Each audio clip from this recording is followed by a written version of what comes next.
بسم اللہ الرحمن الرحیم۔ پچھلے دنوں آپ نے دیکھا کہ قائد قوم یوتھ عمران خان صاحب سے قاسم علی شاہ کی جو ہے وہ ملاقات ہوئی اور ایک انٹرویو انہوں نے جو ہے وہ خان صاحب سے کیا۔ تو پہلے تو تمام قوم یوتھ جو ہے وہ بڑی شاداں اور فرحاں اور خوش تھی کہ قاسم علی شاہ جو ہے وہ پی ٹی آئی کا جو ہے وہ ٹکٹ لینا چاہتا ہے اور وہ بھی جو ہے وہ سیاست میں آنا چاہ رہا ہے اور خوش آمدید، اور جناب جی بڑا کہہ رہے تھے کہ جی موٹیویشنل اسپیکر جو ہے وہ پی ٹی آئی میں آنا چاہتا ہے۔ لیکن جب اس کا پورا انٹرویو جو ہے وہ سامنے آیا اور قاسم علی شاہ نے ایک اور جگہ انٹرویو دیتے ہوئے کہا کہ میں نے شہباز شریف کو جو ہے وہ اس میں لچک اور انکساری پائی، میں نے پرویز الہی میں وفاداری پائی، اور خان صاحب میں نے آکڑ پائی، یہ آکڑ خان ہے۔ تو کوئی بھی ایسی غلط بات قاسم علی شاہ نے نہیں کہی تھی، لیکن چونکہ خان صاحب کی سوشل میڈیا پہ بہت زیادہ فالوئنگ ہے اور ہماری یوتھ جو ہے وہ قائد قوم یوتھ کو جو ہے وہ فالو کرتی ہے،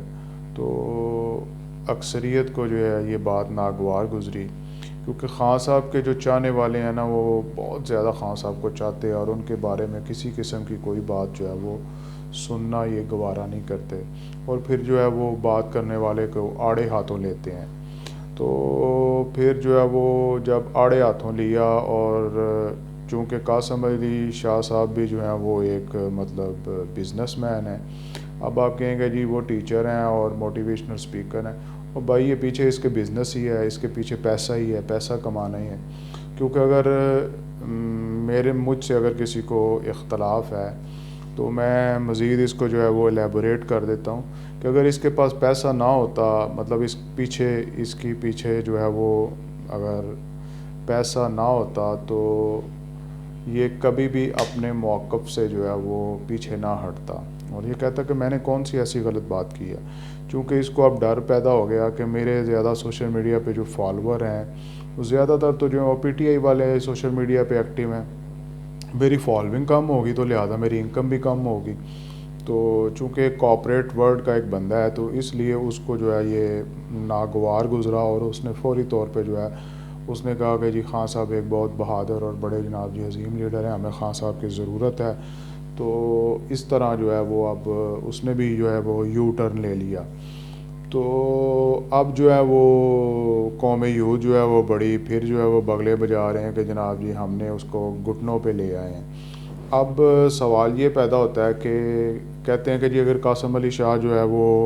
سیاست نہیں کرنا چاہتا تو پھر ٹکٹ کا اس نے سوال کیوں کیا؟ میری ناقص عقل کے مطابق اس نے سوال یہ کیا کہ تاکہ وہ ہمارے اس پولیٹیکل سسٹم کا جو ہے وہ گندا چہرہ، بھیانک چہرہ آپ کے سامنے لائے، لیکن آپ چونکہ شعور کے رستے میں دھرنا دے کے بیٹھے ہیں، آپ نے شعور والی کوئی بات جو ہے وہ سننی نہیں ہے۔ اور میرا آپ سے یہ مطلب میں نے کبھی کسی کو کہا کہ جی میرا چینل ضرور سبسکرائب کرو اور مجھے جناب جی آپ ضرور سنیں اور ضرور دیکھیں۔ جس کو شعور کی بات سننی ہے وہ دیکھے گا بھی، وہ جو ہے وہ اس کو سبسکرائب بھی کرے گا۔ تو اب انہوں نے یہ کہا کہ جی اگر وہ سیاست میں نہیں آنا چاہتا تھا تو اس نے ٹکٹ کا کیوں مطالبہ کیا؟ تو اس نے بھیانک چہرہ ہماری پولیٹیکل سسٹم اور پولیٹیکل پارٹیز کا وہ سامنے رکھا کہ عام آدمی کو کسی بھی بڑی پارٹی کا ٹکٹ ملنا یہ ناممکن ہے۔ یہ پیسوں والوں کو جو کروڑوں اربوں روپیہ جو ہے وہ پارٹی فنڈ میں دیتے ہیں، پھر جس میں یہ گھپلے کرتے ہیں پولیٹیکل ہمارے لیڈرز، تو ٹکٹیں ان کو ملتی ہیں کہ جو فنڈز دیتا ہے۔ میرے پاس فنڈز دینے کے لیے پیسے نہیں ہیں، چاہے میرا بیک گراؤنڈ بڑا نیٹ اینڈ کلین ہے اور میں جناب جی میرا حال بھی جو ہے وہ نیٹ اینڈ کلین ہے، اور میں نے اگر میں نے کوئی کرپشن بھی نہیں کی، اور میرے پر کوئی جو ہے وہ کرمنل چارجز بھی نہیں ہیں، اور میری اپنے علاقے میں اچھی جو ہے وہ فالوئنگ بھی ہے، تو مجھے ٹکٹ نہیں مل سکتا۔ ٹکٹ اس کو ملے گا کہ جو رساگیر ہے، جس نے حرام کا مال جمع کیا ہوا ہے اور جو ان پارٹیز کو جو ہے وہ کروڑوں کی گرانٹ دے گا اور ان کو پارٹی فنڈ دے گا، تو ٹکٹ تو اس کو ملے گا۔ یہ اس نے جو ہے وہ میرے نظریے کے مطابق اس کے پیچھے یہ جو تھی ایک انٹینشن تھی۔ لیکن اب جو ہے وہ پہلے تو بات بندے کو کرنی نہیں چاہیے، اگر کر لی تھی تو پھر اس پہ جو ہے وہ قائم رہنا یہ جواں مردوں کا شیوا ہوتا ہے۔ کہ پہلی بات جو ہے وہ ناپ تول کے سوچ سمجھ کے کرنی چاہیے، اور کوئی ایسی بات غلط نہیں کی ہے۔ اگر دیکھا جائے تو خان صاحب میں واقعی جو ہے وہ ایک اکڑ پائی جاتی ہے، اور ان میں ایک یہ جو مسئلہ ہے ان میں کہ میں سب کچھ جانتا ہوں، مجھے سب پتہ ہے، لیکن جب